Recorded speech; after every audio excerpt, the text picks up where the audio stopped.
இப்போ இந்த கதை கேட்கும்போது உங்களுக்கு அடிப்படை புரிஞ்சிருக்கும்னு நான் நினைக்கிறேன். அண்ட் நான் ஒரு கம்பெனியில் ஈக்விட்டியை ஹோல்ட் பண்ணுறதுனால எனக்கு என்னெல்லாம் நான் தெரிஞ்சுக்கணும் அப்படின்னா, நீங்கள் ஒரு கம்பெனியில் ஒரு 10 ஷேர் நீங்கள் ஹோல்ட் பண்ணுறீங்கன்னா நீங்கள் தான் அதுக்கு ஓனர். அந்த கம்பெனியில் உங்களை இல்லாமல் எந்த டெசிஷனும் எடுக்க மாட்டாங்க. அந்த பர்சன்டேஜுக்கு என்ன இம்பார்ட்டன்ஸ் கொடுக்கணுமோ அதை கொடுப்பாங்க. இப்போது ஏதாவது ஒரு கம்பெனியில் முக்கியமான டெசிஷன் எடுக்கணும் அப்படின்னா உங்கள்கிட்ட ஓட்டிங் ரைட்ஸ் இருக்கும். உங்களுக்கு ஒரு மெயில் வரும், நீங்கள் அதுக்கு ஓட் போடலாம்.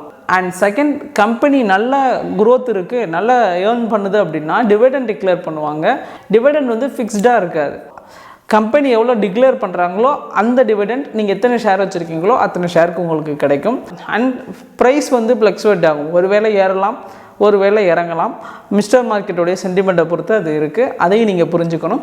நீங்கள் ஒரு நல்ல கம்பெனி வாங்கியிருக்கீங்க அப்படின்னா கண்டிப்பாக லிக்விடிட்டி இருக்கும். லிக்விடிட்டி இருந்துச்சு அப்படின்னா நீங்கள் ஈஸியாக வாங்கவோ விற்கவோ செய்யலாம்.